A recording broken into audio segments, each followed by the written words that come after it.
All right, hello. I am going to show you how to tell if two shapes are in fact similar. Okay, so I'm looking at these two triangles here. Um, Triangle ABC is on the left. Triangle DEF is on the right. Triangle ABC is the original triangle, and triangle DEF is the image triangle. Okay, what I'm trying to tell is if these two shapes are similar. Let's remind ourselves of what the definition of similarity is. Two shapes are similar if they have the same angle measures and their side lengths are proportional. That's how I know that they are similar. So, looking at these two triangles, first I'm going to notice that they did something nice for us. The angle measures are labeled. 50 degrees for angle A is the same as 50 degrees in angle D. Angle B is 60 degrees, angle E is 60 degrees, and angle C is 70 degrees, and angle F is 70 degrees. So that's half of our definition of similarity. So they have the same angle measures. Now I need to tell if the side lengths are proportional. First, what I need to do is I need to identify corresponding sides between the original triangle and the image triangle. So I need to identify corresponding sides. Okay, here's what I'm going to do to show you that. I'm going to use different colors, okay, on my pen here.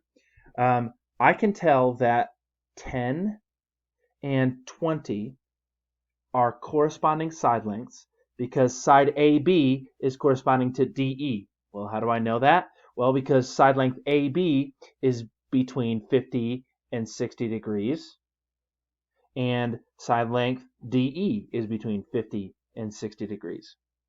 Okay, so I can tell that those are corresponding side lengths. I can also tell that 6 and 12 are also corresponding side lengths because 6 is between 60 degrees and 70 degrees, and 12 is also between 60 degrees and 70 degrees. Okay. Finally, I can tell that 7 is the corresponding side length with 14. So I've identified here my three pairs of corresponding side lengths. Okay, here's what I'm going to do with them.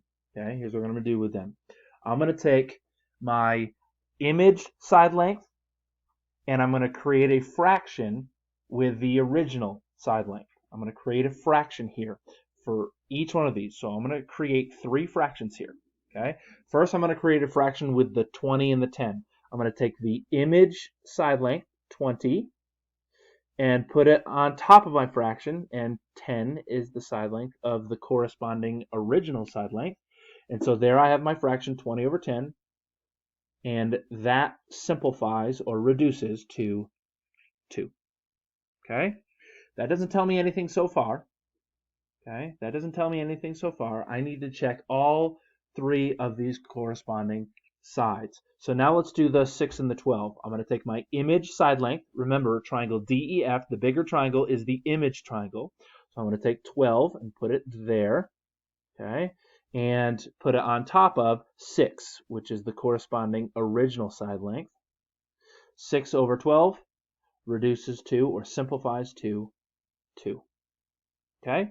And let's do one more just to make sure. Okay?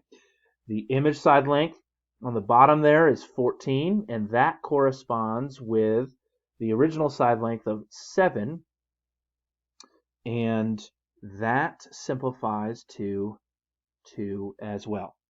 Okay? So what I'm going to show you here is that this, in fact, is that these two triangles are, in fact, proportional with each other because each pair of corresponding sides between the original triangle and the image triangle are proportional. Okay, they're proportional because the pairs of corresponding sides reduce or simplify to the same number. Okay, 20 over 10 reduces to 2, 12 over 6 reduces to 2, and 14 over 7 reduces to 2.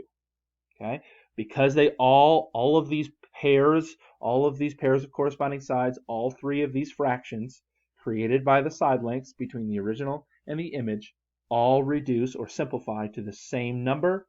That's how I know that these two triangles are not only proportional, but they are similar.